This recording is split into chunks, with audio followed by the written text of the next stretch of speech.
ಚಾನಲ್ಗೆ ಸ್ವಾಗತ. ಹುಣಸೆ ಹುಳಿನ ಬಳಸ್ಕೊಂಡು ವರ್ಷವಿಡೀ ಪುಳಿಯೋಗರೆ ಮಾಡ್ತಾನೆ ಇರ್ತೀವಿ. ಮಾವಿನಕಾಯಿ ಸೀಸನ್ನಲ್ಲಿ ಮಾವಿನಕಾಯಿನ ಬಳಸ್ಕೊಂಡು ರುಚಿಯಾದಂಥ ಪುಳಿಯೋಗರೆ ಮಾಡೋ ವಿಧಾನನ ನೋಡೋಣ. ಟೇಸ್ಟ್ ಮಾತ್ರ ತುಂಬಾ ಚೆನ್ನಾಗಿರುತ್ತೆ. ಈ ವಿಡಿಯೋನಲ್ಲಿ ಪುಳಿಯೋಗರೆ ಪುಡಿ ಮಾಡಿ ಗೊಜ್ಜು ಮಾಡಿ ಅನ್ನಕ್ಕೆ ಕಲಿಸೋ ವಿಧಾನನ ನೋಡೋಣ. ಹಾಗೆಯೇ ನೀವಿನ್ನೂ ಈ ಚಾನಲ್ನ ಸಬ್ಸ್ಕ್ರೈಬ್ ಮಾಡ್ಕೊಂಡಿಲ್ಲ ಅಂದರೆ ದಯವಿಟ್ಟು ಸಬ್ಸ್ಕ್ರೈಬ್ ಮಾಡ್ಕೊಳ್ಳಿ. ಪಕ್ಕದಲ್ಲೇ ಇರೋವಂಥ ಬೆಲ್ ಐಕಾನ್ನ ಕ್ಲಿಕ್ ಮಾಡಿ. ಒಂದು ಹುಳಿ ಮಾವಿನಕಾಯಿನ ಸಿಪ್ಪೆ ತೆಗೆದುಬಿಟ್ಟು ತುರಿದ್ಬಿಟ್ಟು ಇಟ್ಕೊಂಡಿದ್ದೀನಿ. ತೋತಪುರಿ ಮಾವಿನಕಾಯಿನಲ್ಲೂ ಮಾಡ್ಕೋಬೋದು. ನಾನು ಹುಳಿ ಮಾವಿನಕಾಯಿನ ಬಳಸಿದ್ದೀನಿ. ಪುಳಿಯೋಗರೆ ಪುಡಿ ಮಾಡ್ಕೊಳ್ಳೋದಕ್ಕೆ ಕಡಾಯಿಗೆ 1 ಟೇಬಲ್ ಸ್ಪೂನಷ್ಟು ಎಣ್ಣೆನ ಸೇರಿಸಿದ್ದೀನಿ. 1.5 ಟೇಬಲ್ ಸ್ಪೂನಷ್ಟು ಕಡಲೆಬೇಳೆ ಕೂಡ ಹಾಕ್ತಾಯಿದ್ದೀನಿ.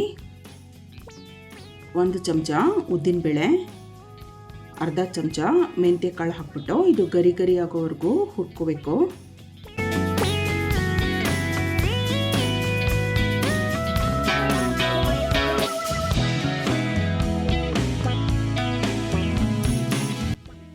ಜೀರಿಗೆ ಸೇರಿಸ್ತಾ ಇದ್ದೀನಿ 2 ಟೇಬಲ್ ಸ್ಪೂನಷ್ಟು.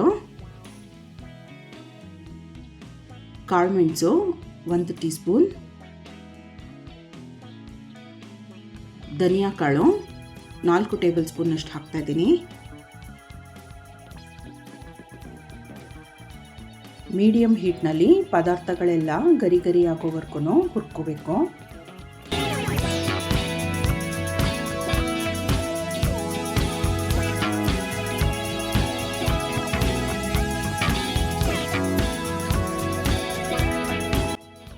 ಸ್ವಲ್ಪ ಹಿಂಗೆ ಹಾಕೋಣ. ನಾನಿಲ್ಲಿ 5 ಗುಂಟೂರು ಮೆಣಸಿನ್ಕಾಯಿ, 12 ಬ್ಯಾಡಗೆ ಮೆಣಸಿನ್ಕಾಯಿ ತೊಗೊಂಡಿದ್ದೀನಿ. ಒಂದು ಸ್ವಲ್ಪ ಕರಿಬೇವಿನ ಸೊಪ್ಪನ್ನು ಕೂಡ ಸೇರಿಸ್ತಾ ಇದ್ದೀನಿ.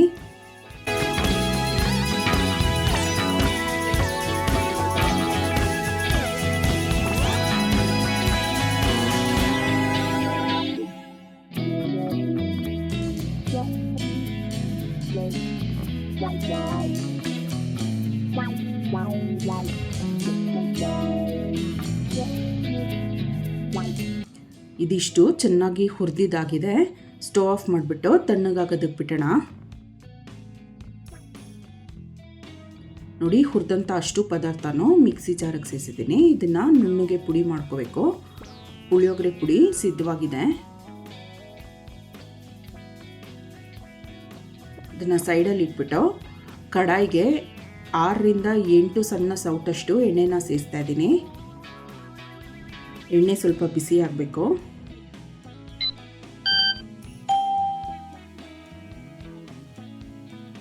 ಎಣ್ಣೆ ಕಾದ ನಂತರ 1 ಟೀ ಸ್ಪೂನ್ ಸಾಸಿವೆ ಹಾಕೋಣ. ಸಾಸಿವೆ ಚಿಟ್ಕುಟ್ಟಿದ ನಂತರ ಕಡಲೆಕಾಯಿ ಬೀಜ ಹಾಕ್ತಾ ಇದ್ದೀನಿ, 1 ಒಳ ಮುಷ್ಟಿಯಷ್ಟು. ಕಡಲೆಬೇಳೆ 1 ಟೇಬಲ್ ಸ್ಪೂನ್. ಉದ್ದಿನಬೇಳೆ 1 ಟೀ ಸ್ಪೂನ್. ಇದೆಲ್ಲ ಸ್ವಲ್ಪ ಗರಿ ಗರಿ ಆಗೋವರೆಗೂ ಫ್ರೈ ಮಾಡ್ಕೋಬೇಕು.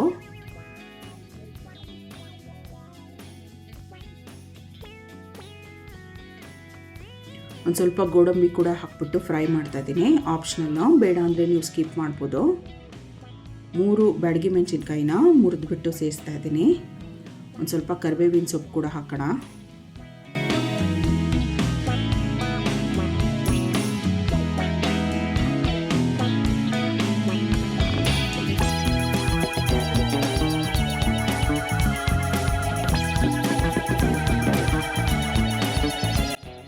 ಅರ್ಧ ಚಮಚ ಅರಿಶಿನ ಪುಡಿ ಹಾಕ್ತಾಯಿದ್ದೀನಿ.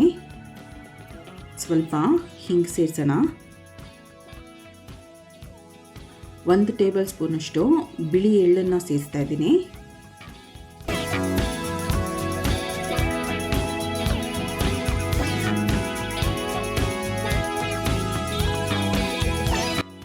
ಸ್ವಲ್ಪ ಬೆಲ್ಲ ಹಾಕ್ತಾ ಇದ್ದೀನಿ. ಬೆಲ್ಲ ನಿಮಗೆ ಎಷ್ಟು ಬೇಕಷ್ಟು ಹಾಕ್ಕೋಬೋದು.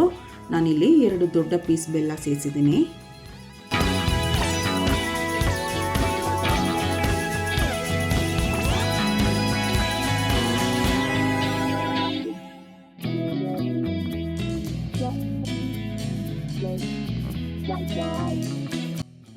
ರುಚಿಗೆ ತಕ್ಕಷ್ಟು ಉಪ್ಪು ಹಾಕೋಣ.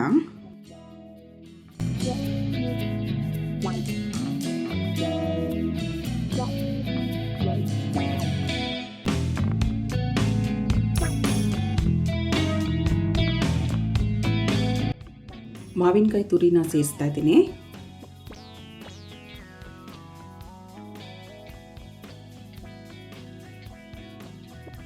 ಮಾವಿನ ತುರಿ ಹಾಕ್ಬಿಟ್ಟು 1-2 ನಿಮಿಷ ಈ ರೀತಿ ಬಾಡಿಸೋಣ.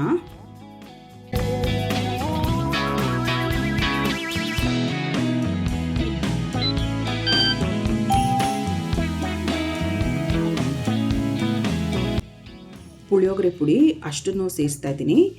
ಮಾವಿನಕಾಯಿ ಹುಳಿ ಇರೋದ್ರಿಂದ ಇಷ್ಟು ಪುಡಿ ಬೇಕಾಗುತ್ತೆ. ಸ್ವಲ್ಪ ಉಪ್ಪು ಖಾರ ಎಲ್ಲ ಹೆಚ್ಚಿಗೆನೇ ಹಿಡಿಸುತ್ತೆ. ತೋತಾಪುರಿ ಮಾವಿನಕಾಯಿ ಬಳಸೋದಾದರೆ ಅದು ಅಷ್ಟು ಹುಳಿ ಇರೋದಿಲ್ಲ.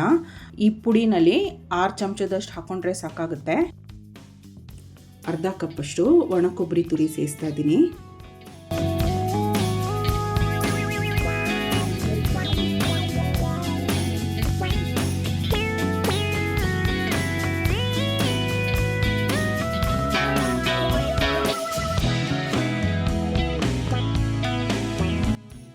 ಕೊಬ್ಬರಿ ತುರಿ ಹಾಕಿ 1 ನಿಮಿಷ ಚೆನ್ನಾಗಿ ಬಾಡಿಸಿದ್ದಾಗಿದೆ. ಸ್ಟವ್ ಆಫ್ ಮಾಡಿಬಿಡೋಣ. ಮಾವಿನಕಾಯಿ ಪುಳಿಯೋಗರೆ ಗೊಜ್ಜು ಸಿದ್ಧವಾಗಿದೆ. ನಾನು ಇಷ್ಟು ಗೊಜ್ಜಿಗೂ ಅನ್ನ ಕಲಿಸ್ತಾ ಇಲ್ಲ. ಒಂದು ಸ್ವಲ್ಪ ಗೊಜ್ಜನ್ನ ಇನ್ನೊಂದು ಡಬ್ಬಿಗೆ ತೆಗೆದಿಡ್ತಾ ಇದ್ದೀನಿ. ನಾವು ಬೇಕಾದಾಗ ಕಲಿಸ್ಕೋಬೋದು.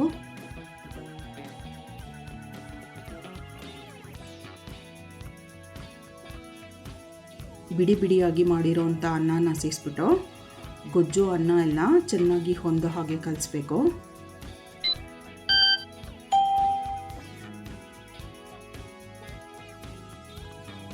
ಈ ಹಂತದಲ್ಲಿ ಇನ್ನೊಂದು ಸ್ವಲ್ಪ ಉಪ್ಪು ಬೇಕು ಅನಿಸಿದ್ರೆ ನೀವು ಸೇರಿಸ್ಬೋದು.